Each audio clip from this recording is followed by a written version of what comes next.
Hello everyone. In this video, we are going to see how the EMF equation of a DC machine will be arrived from the basic working principle. All right, let me get into the concept. Usually, the DC generator, it works with the Faraday's law of electromagnetic induction. So when we talk about Faraday's law, it is all about placing a magnet, uh, placing a conductor in between a two magnet. All right. So if we place a magnet, one is north pole and another one is south pole, these magnets will start to produce the magnetic line from the north pole to south pole. So when we keep a conductor, and the conductor will cut the magnetic field and EMF will be induced in the conductor. So this is the basic logic.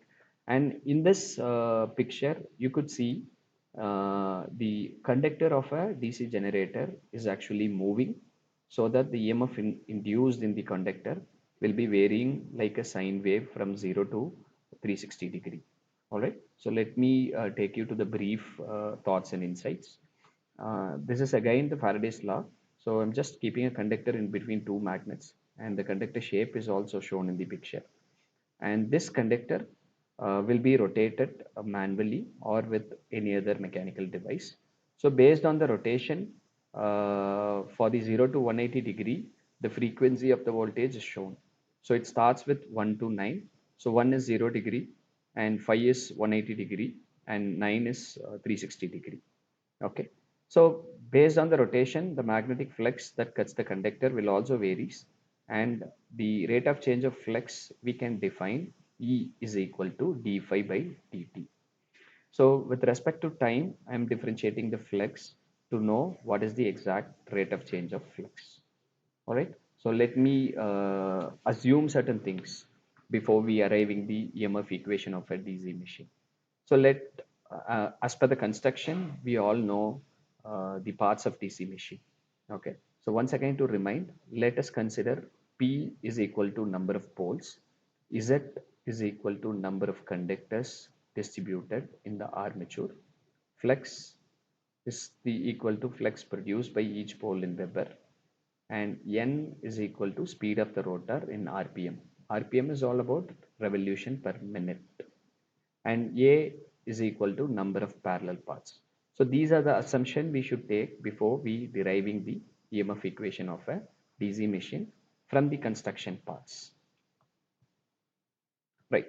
So let me take you into the derivation part. So as we discussed earlier, the flux can be determined with the rate of change of flux E is equal to d phi by dt. All right. This d phi by dt in the sense, so the rate of change of flux with respect to the time, because we are rotating the conductor.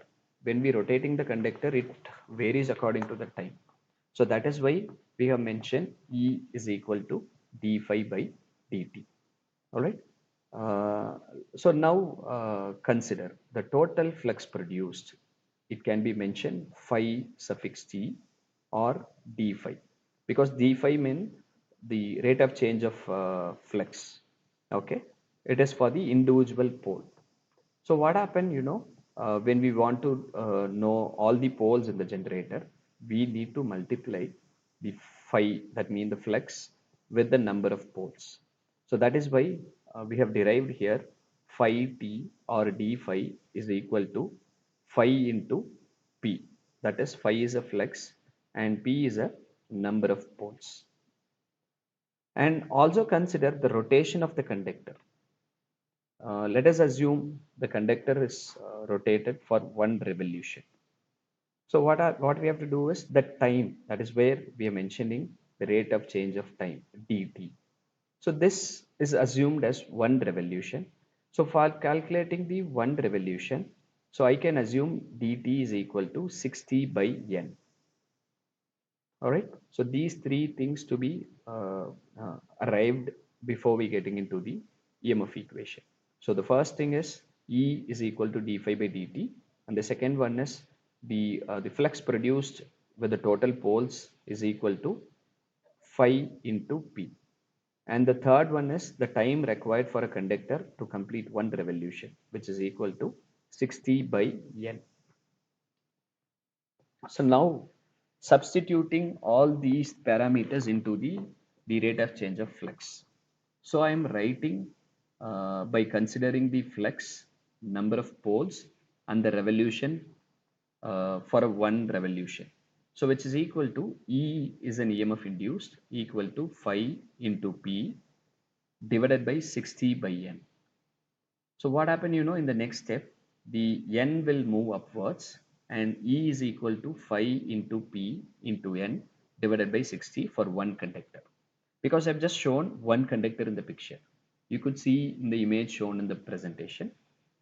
And my generator, generally generators have many conductors. For example, it may have 10 conductors, it may have 90 conductors. All right. So that is also to be considered for the EMF equation. So in the earlier equation, we have made like for one conductor. So now I'm taking for Z as a conductor, so it may be anything. So I'm multiplying phi into P into N into Z as a conductor and divided by 60 into A. A comes here because of the parallel path in the DC generators. So there are two kinds of winding in the conductors, I mean armature conductors. One is lap winding, another one is wave winding. When wave winding is there, A is equal to 2. The value of A is equal to 2. When it is a lap winding, the value of A is equal to P. P means number of poles. So therefore, the EMF equation of a DC generator can be finally concluded.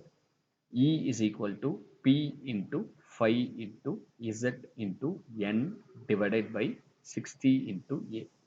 So here E is an EMF generator and P is the number of poles and phi is the flux in Webers and Z is the number of conductors and N is the speed of the conductor in RPM divided by 60 is a constant and A is the parallel path. According to the lap winding and wave winding, the A value can be suitably used. So this is the final equation of a DC machine. All right. So we can also work with an assessment. You could write an EMF equation of a DC generator. And also in the Bloom's apply level, I am written here a few problem which you could solve by your own with the EMF equation. So let us consider the generator have a 4-pole and wave wounded armature.